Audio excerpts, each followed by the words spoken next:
Right, good. Okay, good. Let's start now.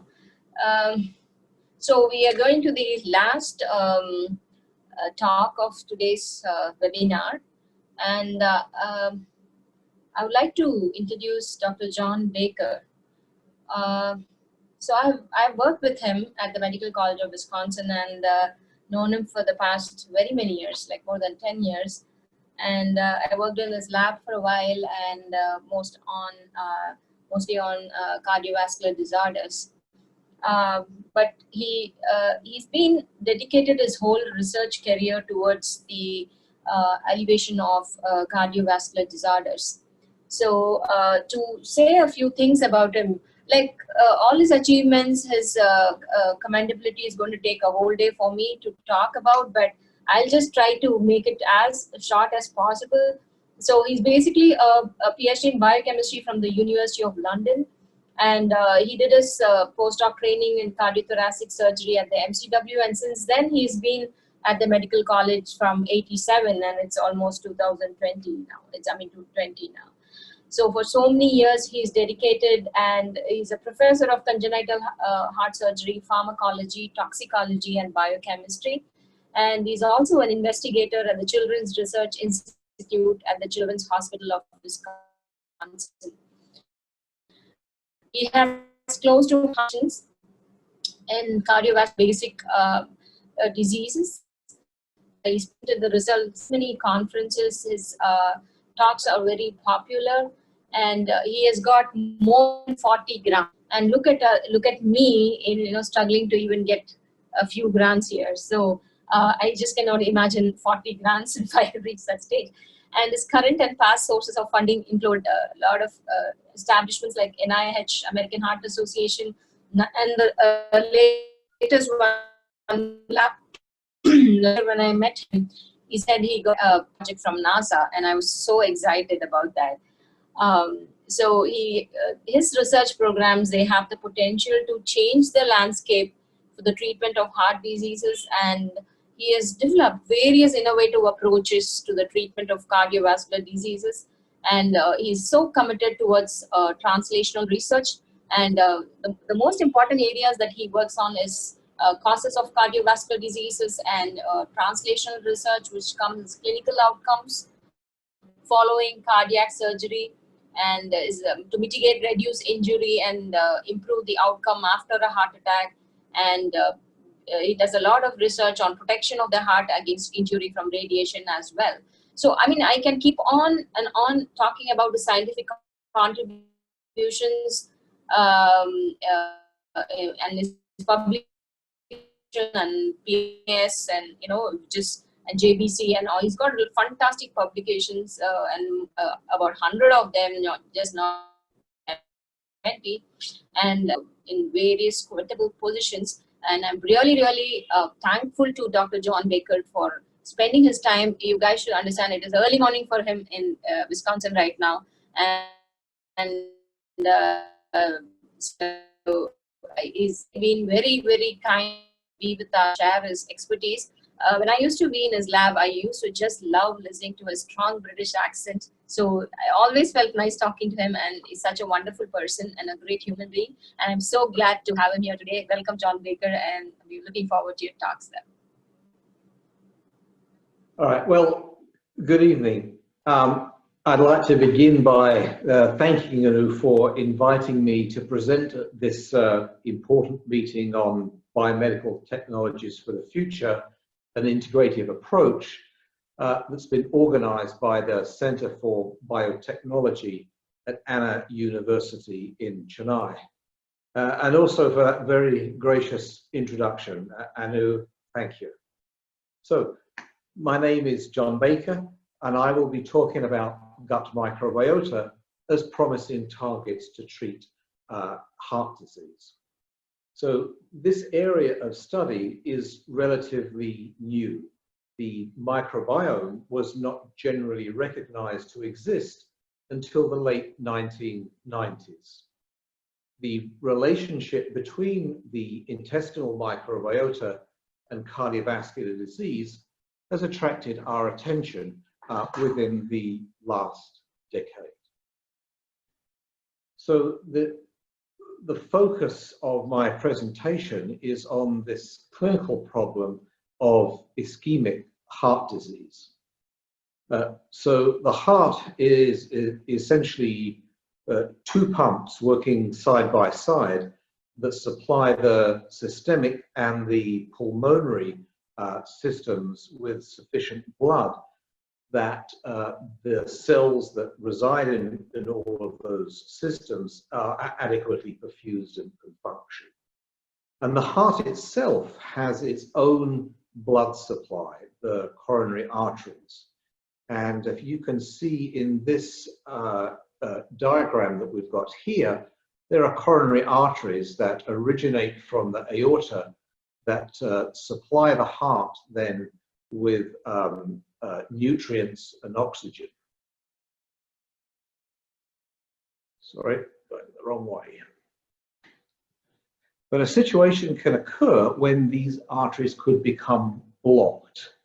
Plaque, this spongy substance, can build up in the wall of the arteries. And if that buildup is sufficient, it's going to obstruct the flow of blood flowing through the vessel.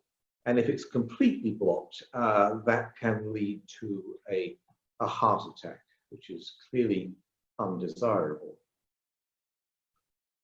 So ischemic heart disease is the leading cause of morbidity and mortality in industrialized nations. And despite our efforts to develop medical treatments, there is a 30% reduction at most in adverse cardiovascular events.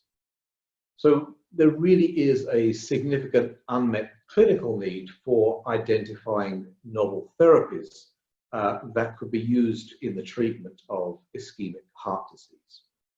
So in order for us to achieve that, mechanism-based interventions are needed. And to do that, we need to identify additional contributory processes to the pathogenesis of heart disease. So this evening, I'm going to be talking about the microbiome. So we, as humans and other animals, we're colonized by this really complex microbial ecosystem. We think that the bacteria that are living in us and on us, they're not invaders, but they're beneficial colonizers. And we believe that we have existed with the microbiome throughout human development. Now, the vast majority of the bacteria live in the gastrointestinal tract. So we're all 99.9% identical in terms of our human genome, but we can be 90% different in terms of our gut microbes. The microbiome provides a large number of metabolic, functional, and structural functions that we otherwise lack. For example, the bacteria in the microbiome help digest our food, regulate our immune system, protect against other bacteria that cause disease, and produce vitamins such as B12 and vitamin K, which is needed for blood coagulation. So 90% of the cells in our body are microbial, while only 10% are human. So we really are more micro than mammal. Diet and lifestyle choices can have significant impact on the microbiome, which in turn may increase susceptibility to certain diseases.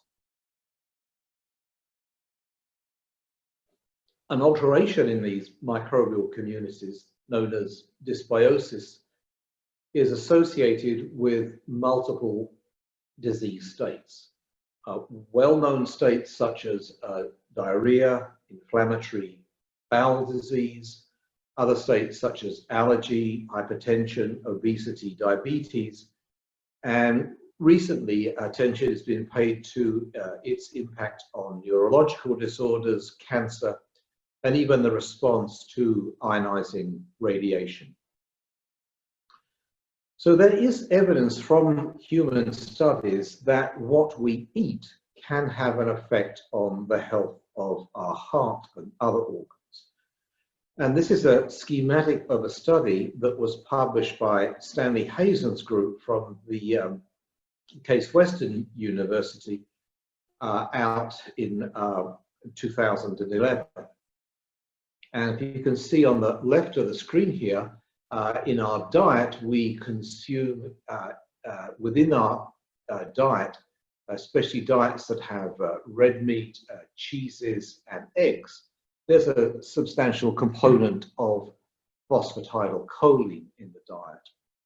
Once we ingest that, it's then digested to choline here in the GI tract. And then what Dr. Hazen and his colleagues found is there are microbiota that are resident in our intestines that are able to metabolize choline to this compound trimethylamine. So once this compound then exits the GI system, gets into the circulation, its first port of call is the liver, where these flavin-containing monoamine oxygenases are able to convert trimethylamine to this other compound, trimethylamine N oxide. And this is a compound that's present in micromolar concentrations in the blood. And this study was one to show that there's certainly a connection between gut-dependent microflora, gut-dependent metabolism of these dietary phosphatidylcholines, and atherosclerosis. And as I mentioned on the previous slide, that can lead to heart attacks, it can lead to stroke, and it can even result in death. So what I'm going to talk about today is studies that we've conducted to show that there's a connection between what goes on in the intestines here and how that impacts a remote organ, the heart, in terms of its ability to withstand injury, and also whether the bacteria that are present can actually be used as targets, can be developed as targets to treat heart disease. So the first question we asked, a very basic one, is there a mechanistic link between gut microbiota and severity of myocardial infarction? So to start to answer this question, we used a rat model, and this is a Doll-S rat. So for our Doll-S rat, we included the non-absorbable antibiotic vancomycin in the drinking water. We had just vehicle for this as our control, or a combination of 4 other non-absorbable antibiotics: streptomycin, neomycin, bacitracin, and polymyxin B. And what we did was we collected a feces so we could analyze the composition of the microbiota at the beginning and the end of our study. We collected blood to see if signals that could be derived from the microbiota are present in the circulation. And then we subjected the heart to injury. So this was injury induced by ischemia and reperfusion with the insult lethal enough that it would result in myocardial infarction, necrosis to the heart. So we want to know, we'd like to know who's living in the neighborhood of the gastrointestinal tract. And to do this, we've used the expression of the 16S ribosomal RNA gene. So the sequence of this gene is unique to each bacteria. in this schematic here, there are very conserved regions, there are very variable regions. And the V3 region of the 16S ribosomal RNA, it's highly variable, and it can be used to distinguish between different bacterial subtypes. So with each species having a fixed number of copies of this gene, then its abundance can provide an index of the relative amount of each microbe that's present. So here's the result of one of our first analyses, where we showed that vancomycin changes abundance of microbial groups. So on the vertical axis here, we've got the number of bacteria that are present per gram of feces. And note this is a logarithmic plot. And on the horizontal axis, we wanted to have some representation from the three kingdoms of life: bacteria, fungi, and archaea. So all bacteria, the total bacteria number was decreased in the presence of vancomycin, but you can see, although it's a significant reduction, there's still an awful lot of bacteria that are left in the gastrointestinal tract. Vancomycin was developed as this agent to treat Clostridial difficile, and we confirmed that Clostridia here were decreased by almost 2 orders of magnitude after our treatment. There's also an ability to be sort of off target in a sense, and that we can see decreases in both the Bacteroidetes and also the Bifidobacterials over here. So there's disruption of the intestinal microbial content here. And there are some organisms that take advantage of this. I mean, for example, Proteobacteria, an opportunistic pathogen, its levels did increase in response to our vancomycin treatment. We showed that the yeast Saccharomyces, there was an impact of the antibiotic on decreasing that. And then when we tried to assay for Methanobrevibacter smithii, we were unable to detect that. It was below the limit of detection.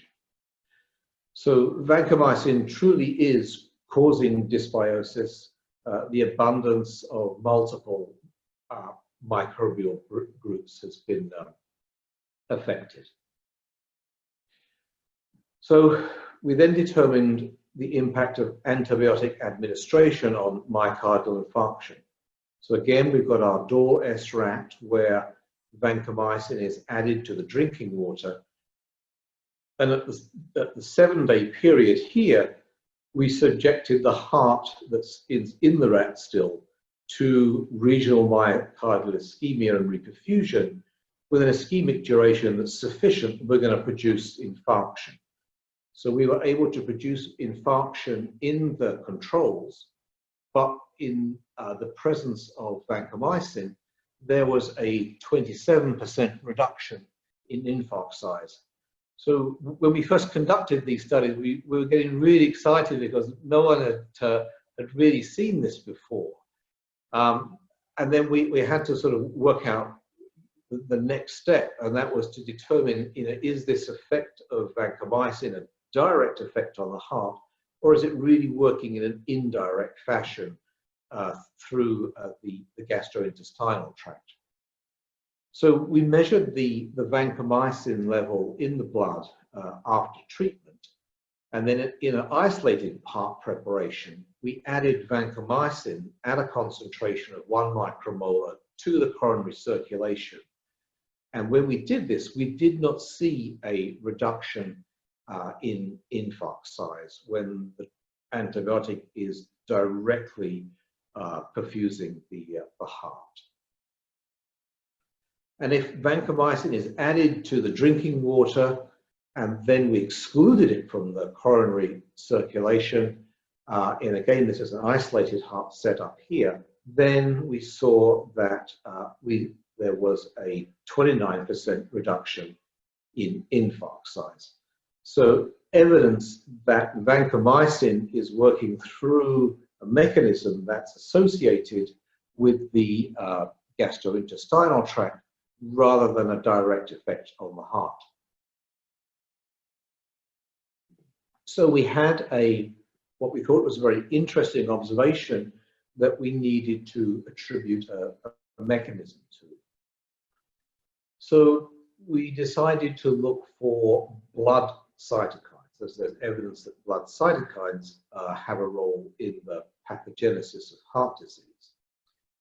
So those results from a panel of 11 cytokines that we were able to reproducibly measure. And again, on the vertical axis here, the concentration on a logarithmic scale in picograms per mil for the 11 cytokines that we measured. And we saw changes in one of the cytokines, leptin, here shown on the right. And there was a 38% reduction in the extent of leptin that's present in the circulation. So we thought that we had found something, and then we wanted to know, in terms of what microbial community or individual bacteria would have an effect on leptin levels in the blood. So leptin, it's this 16 kilodalton, 167 amino acid peptide, synthesized and secreted from white adipocytes. It's known to regulate energy metabolism, and it activates pro-inflammatory cytokines. So we conducted a study where we would actually treat the rats intravenously with leptin while they were simultaneously drinking the vancomycin. So we had a study here that leptin was administered during administration, and that leptin was then administered alone. And then we have our positive control up here with vancomycin treatment. And the result of the study is shown here. So we're measuring infarct size as a percentage of the left ventricle. We show in here that, again, vancomycin is able to decrease the extent of myocardial infarction. Our compound leptin is able to abolish the cardiovascular effects of vancomycin, and just treatment alone with leptin had no effect, no impact on the size of myocardial infarction. So we were quite confident now that leptin is playing a role, but we still wanted to be able to link that, if possible, to the bacteria that are living in the neighborhood of the gut. So we found that there was a probiotic bacterium, Lactobacillus plantarum, and clinical studies from a group in East Europe showed that leptin levels were reduced by 37% in smokers, and in another study, mice that were fed a high-fat diet, Lactobacillus plantarum was able to reduce leptin levels by 38%. So at this point, we thought, oh, this is really interesting, and we've got a good candidate for examination. And then, in conjunction with Dr. V. Lamb, who was the person who was driving this project, we started thinking about, well, just how much culturing of Lactobacillus plantarum do we need to do in order to conduct these studies? But then V went off into the literature, and he found that there's actually a probiotic juice called Good Belly, and this contains the bacterium Lactobacillus plantarum. And this is a very specific form of this particular bacterium. And in the United States, this is actually, you can actually buy this in a health food store, Good Belly. I will say that I have drank Good Belly myself and I like it. So we fed rats Good Belly. They avidly drank this, and then we were able to show that this treatment with this Good Belly probiotic decreased the severity of myocardial infarction. If we were able to administer leptin during our treatment, we were able to abolish the cardioprotective effect. And again, leptin alone had no impact on myocardial infarct size. We then measured the leptin levels in the blood of these rats. Lactobacillus plantarum was able to decrease leptin levels. If we were then treat the animals that were receiving the probiotic with leptin, we got a slight increase here in levels, but they weren't significantly different from controls. And then leptin alone, a slight increase, but no significant changes here. So Good Belly really is decreasing leptin levels. And then to show that it really is Lactobacillus plantarum, that's the active agent, we measured the levels using a quantitative PCR technique in the feces of these rats. And you can see here from our control studies, I think there was 1 out of 8 rats did express Lactobacillus plantarum. For the Good Belly treated group, they're all expressing this particular probiotic. When we irradiated the probiotic juice drink with a 35 kilogray from a cesium source to kill the bacteria, we weren't able to detect any bacteria in the feces. And then if we reconstituted the probiotic drink, but without the bacteria being added, then again there was no bacteria detected. So to summarize where we are in this first part, rats that were treated with either an antibiotic or a probiotic, they had smaller myocardial infarctions and a greater recovery of mechanical function after lethal ischemia and reperfusion. So this was the first study to link the decrease in leptin levels caused by one bacterium, Lactobacillus plantarum, to the severity of injury from an induced myocardial infarction. So we were able to make a mechanistic link between metabolites that derived from the gut microbiota and the severity of myocardial infarction. So a study here that was able to show not only who is living in the neighborhood of the gut, but what they're actually doing. So we were able to publish this in the FASIV journal in 2012. And then the editor-in-chief, Dr. Weissman, in an editorial commented that we may not be ready to prescribe yogurt to prevent heart attacks, but this research does give us a much better understanding of how the microbiome affects our response to injury. And then in a follow-up commentary, Professor Pearson, who was the Associate Medical Director of the British Heart Foundation, commented that more research will be required to show whether the dramatic changes in inflammatory molecules seen in the rats would apply to humans too. And as a basic scientist, we often make what we think are really interesting discoveries. We go into the mechanisms, we define the mechanisms, but it stays in the lab.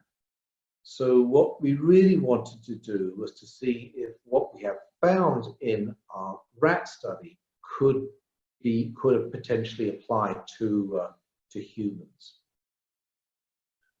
So we did conduct a human study, and our objective is to translate our basic science findings in the rat into a clinical study to test this hypothesis that Lactobacillus plantarum 299V will improve vascular endothelial function and reduce systemic inflammation in patients who have established and stable coronary heart disease.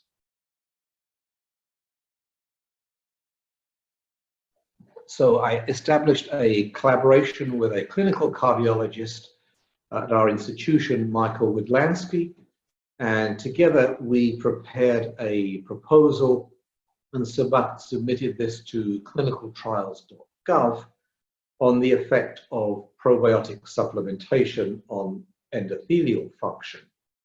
And if you read the website, our intent was to show that the research results will be used to determine if the type of bacteria present in the intestines play a role in the pathogenesis of cardiovascular disease. So to get going, we recruited 20 men from our local adult hospital who were diagnosed with stable coronary heart disease and were receiving medications. So these patients are receiving beta blockers, ACE inhibitors, statins. And we asked them to consume this probiotic drink containing Lactobacillus plantarum once a day for a 42-day study period. Vascular endothelial function was measured at the start and at the end of the study period by brachial artery reactivity, and I'll describe that later. Stool was collected for microbial analysis, and blood was collected for biomarkers to see if we could detect any changes in biomarkers in these patients as a consequence of the probiotic intervention.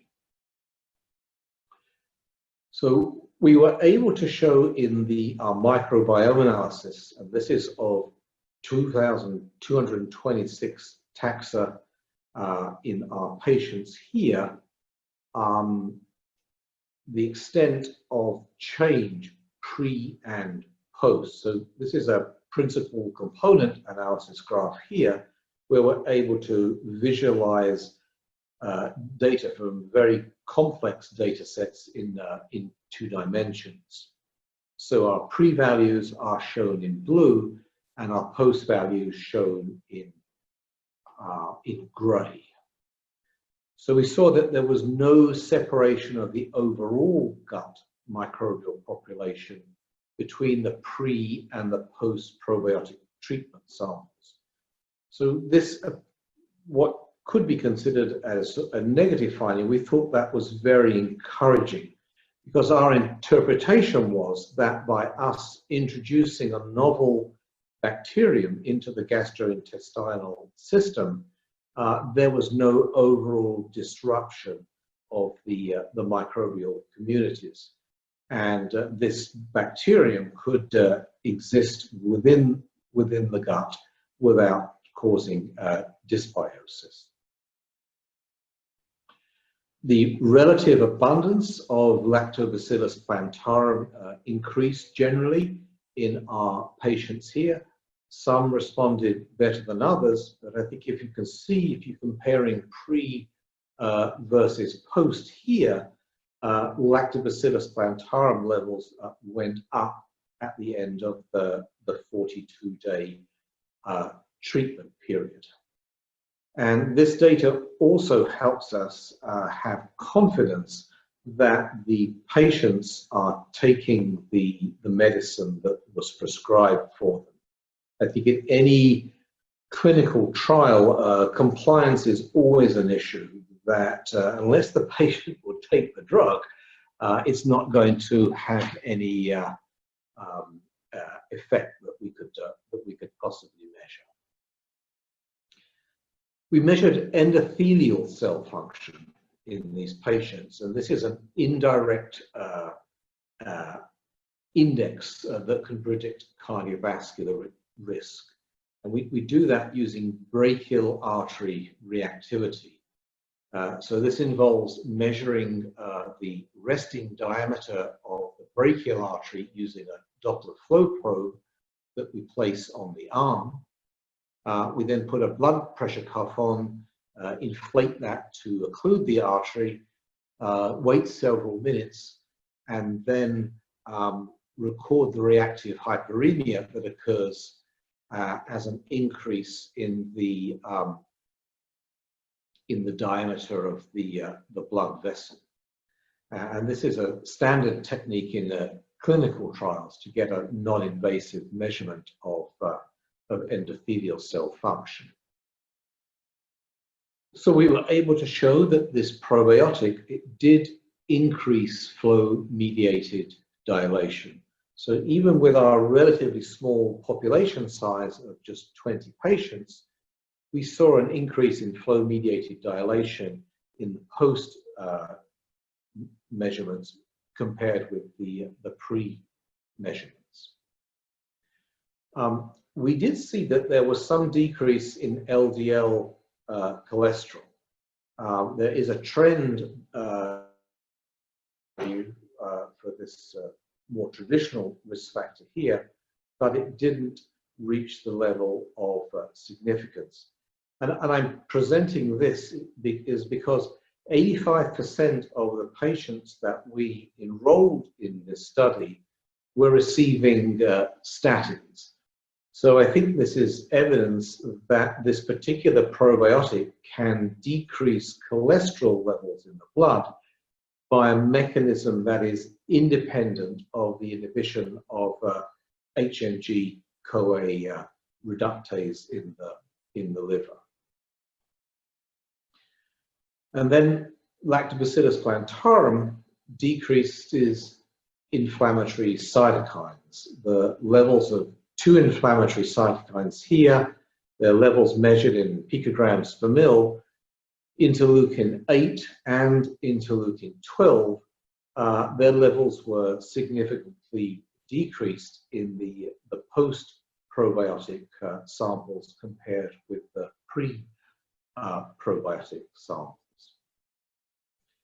So to summarize for this clinical study, Lactobacillus plantarum, it improved vascular endothelial function and it decreased systemic inflammation in these men with coronary artery disease. And this was independent of changes in traditional risk factors such as triglycerides.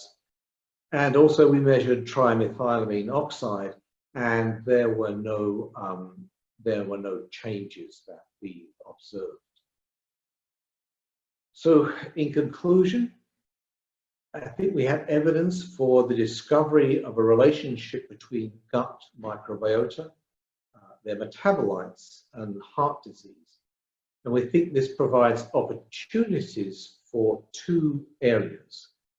The first is that we can develop novel diagnostic tests using fecal microbiota or their metabolites, or metabolites that are present in the blood as biomarkers of susceptibility to heart disease. And secondly, that this opens the door and also the promise for therapeutic approaches. We could use probiotics, prebiotics, non-absorbable antibiotics, and also microbial metabolites for the treatment and prevention of heart disease. So the studies that I presented here, they've been published. The initial paper was published in the FASIB journal. We then had a follow-up paper in PLOS ONE in 2016. And finally, we were able to publish the results of our clinical study in the journal Circulation Research. in 2018. And they're available for you to read if you're interested in getting more details. Well, I certainly didn't do this by myself, and I need to acknowledge the people who really did the hard work. Dr. V. Lam, who was a postdoc in my lab, he was responsible for really driving the animal studies, for feeding the rats, for doing the analysis. Doctors Jidong Su and Anna Su were responsible for the ischemia reperfusion studies in the heart. I'm grateful for the advice that my colleague Garrett Gross in pharmacology gave me. Nita Salzman, microbial physiologist here at the Medical College, and also to my two colleagues here, Michael Odlansky, my principal collaborator, but this fellow here, Tisha Subok, Tisha really did the lion's share of the work in getting these measurements organized. And also to my colleague Shailendra Patel, who's now at the University of Cincinnati. And we couldn't have done this without support. In this case, the Clinical and Translational Research Institute at the Medical College. So I'll stop now. I'll thank you for your attention, and I'll take any questions you may have. Thank you. Thank you, Dr. Baker. It's as usual a wonderful experience to be listening to you. And this definitely is a very, we are looking at protection of cardiovascular disorders from a very total different viewpoint. And also about probiotics and leptin, like we've always looked at it at a different perspective. And this is really very interesting results to look at. We just have a few questions before we wind up. Let me go with my questions first. One is, this is the advantage of being the host, because you can get to ask your questions first. So, I have just two questions. One is, so we also talk about myocardial leptin, that whenever you have a myocardial infarction or atherosclerotic plaque or any kind of ischemia or stuff like that, the myocardium tries to repair itself, and they also seem to make more of the myocardial leptin. In fact, there have been like studies where they try to overexpress the myocardial leptin and see if it protects the cardiovasculature and so on. So how do you see the myocardial leptin versus the leptin that is made at the GI tract? So is there any difference, or what do you think about that? Well, I think that, I mean, the warhead is the same. It's leptin, whether that's being produced locally in the environment of the heart, or whether it's being made somewhere else, like the white adipocytes, and then its levels are being modulated by the bacteria. I mean, there are studies out that show if you actually administer leptin at much higher levels than we used, you're able to confer a cardioprotective effect. I think that in our study, we're dealing with stable patients here. So this is something that they haven't just had a myocardial infarction. They're now stable after an initial myocardial infarction. And I think in that situation there, the actual myocardial cells, if they're altering the levels of this particular polypeptide, I mean, my sense is that they would have stopped doing that. And by the time we're doing our studies in the clinic, we're altering their levels in a different way, not so much in a local way, but in a more systemic way. Thank you, Dr. Baker. And my next question is, leptin does have a lot of multiple immunoregulatory effects and also role in tumorigenesis. So what are your comments on those? Like, how do you look at it? Well, I think my comment is sort of, I give a more general response in that we identify genes, we name these genes, and then the more we conduct experiments to see what their involvement are, we find out that the genes do much more than we originally thought. I mean, for example, there are genes that are involved in development that have different functions once the animal or the human gets to being adult. And I think genes and proteins often are doing more than one job in the body. And I think what we have uncovered here is yet another role for that. Okay, thank you. And we have a few questions from the audience. So the first question is by Birami. So her question is, won't taking Lactobacillus plantarum alone provoke microbial antagonism among the gut microbiota? And are there any studies to track the load of other microbes pre and post intake of Lactobacillus plantarum? Well, thank you for the question. I mean, the studies that we conducted showed that the introduction of this one bacterium into the human system didn't cause any disruption, and that it was okay to, it wasn't causing any adverse effects. And I think that in terms of monitoring what's going on now, there are so many techniques that are available now that we didn't have at our disposal, that we could do a much more comprehensive job. The microarray that we use to measure levels of the 16S ribosome was essentially based on what we knew back in the late 1990s. Of course, we know a lot more then. We know a lot more microbial species exists. And I think now with techniques like shotgun sequencing, next generation sequencing that are specific to the 16S ribosomal RNA, we can know a lot more now.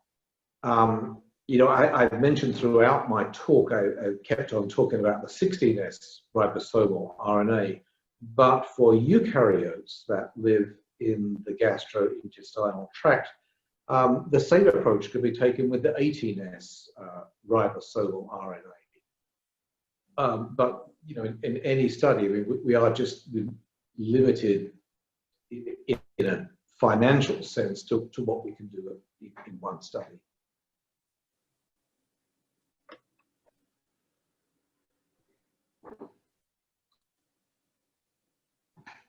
Thank you, Dr. Baker. Won't administration of antibiotics affect the levels of Lactobacillus plantarum in the gut microbiota? Then how is it that antibiotics decrease the infarct size? Okay.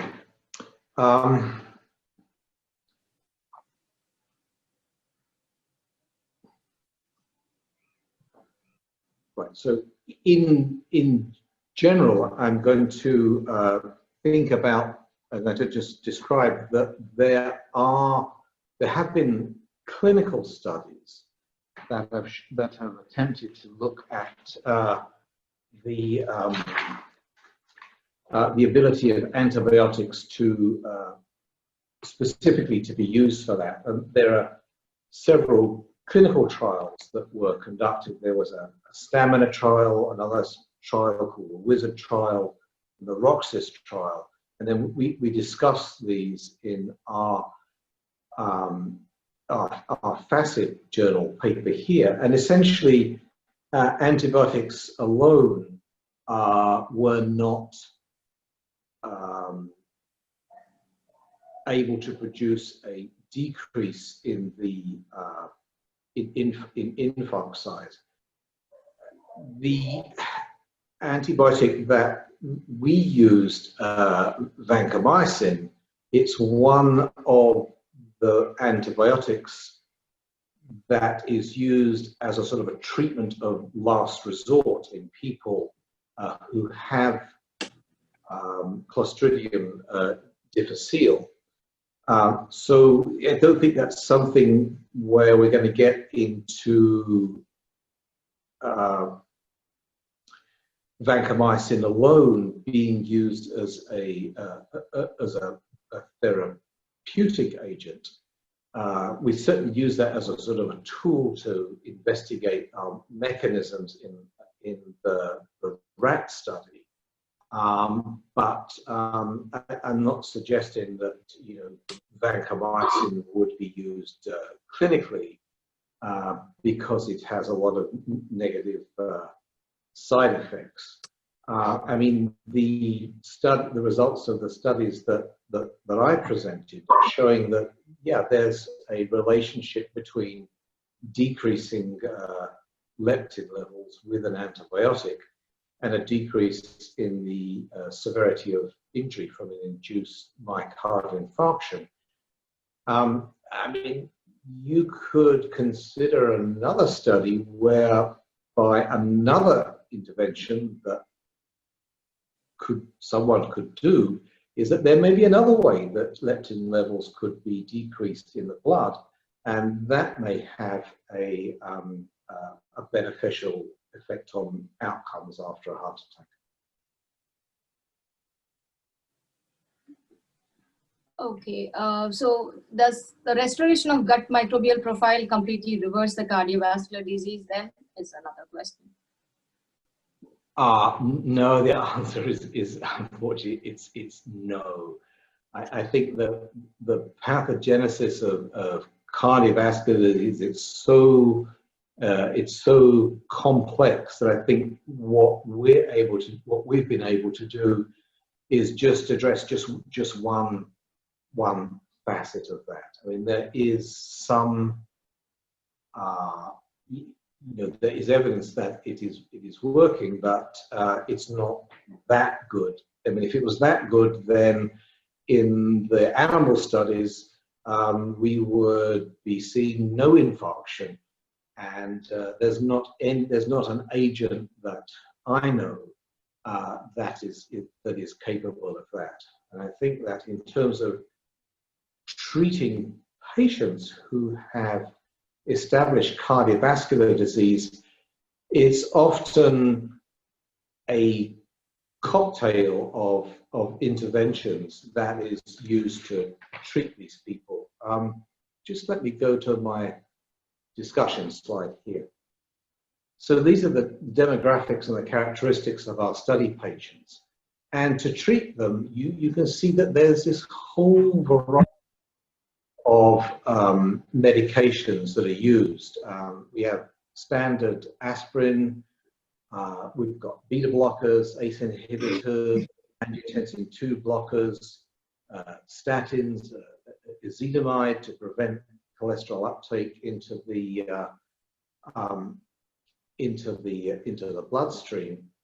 And typically the physician will not go with just a monotherapy, but needs to have a combination of several drugs in order to get at this problem. But as I mentioned at the very beginning of my talk, I mean, the best we can do is we can reduce these adverse events by maybe 30% or more. And that was our rationale for looking for a new mechanism that we could use. So potentially we could combine the use of a probiotic with an existing standard of care to see if we can confer an additive benefit on the patient.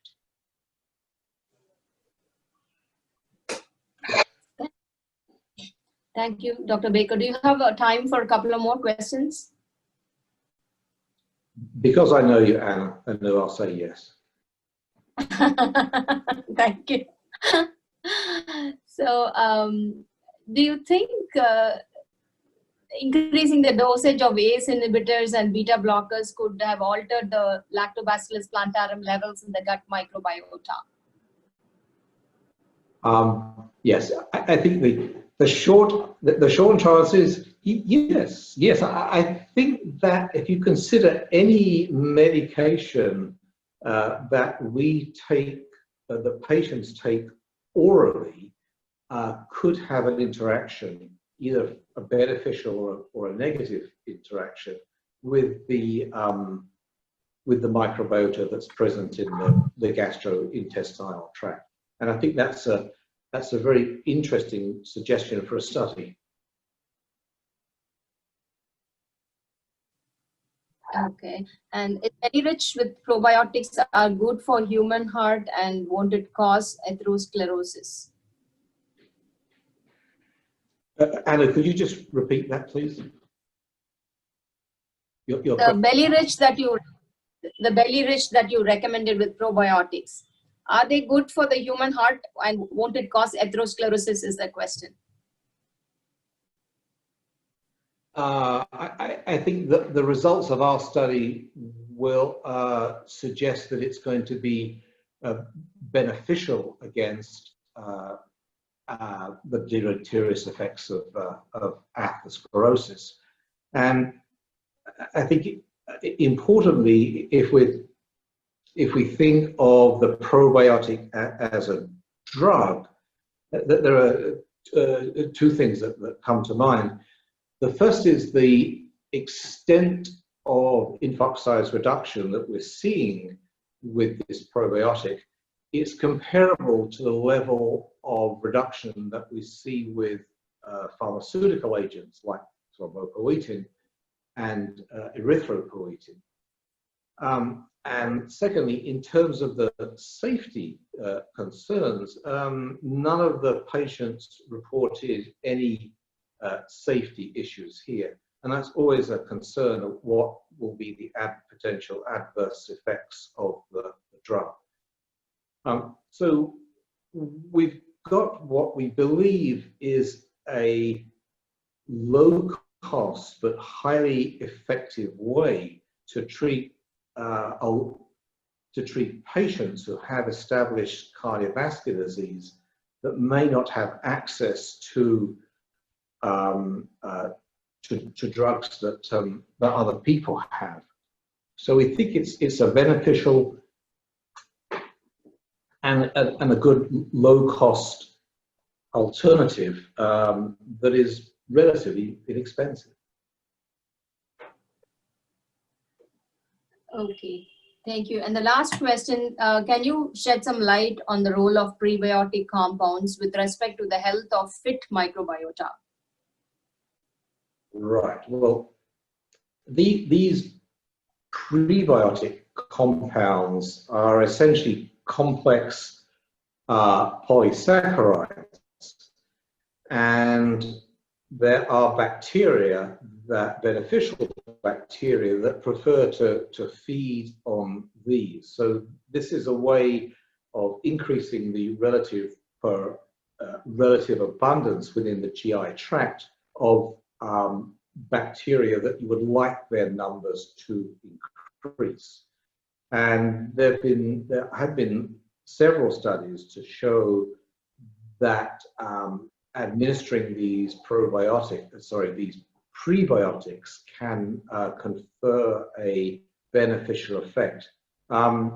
There's a study that I'm thinking of, I don't remember the name of the author, but they had children with developmental disabilities were receiving a prebiotic in a drink, and that conferred some improvements in their clinical endpoints. Thank you, Dr. Baker. As I told you earlier, we are really very, very glad to have you here today for the lecture, and It is really an interesting topic.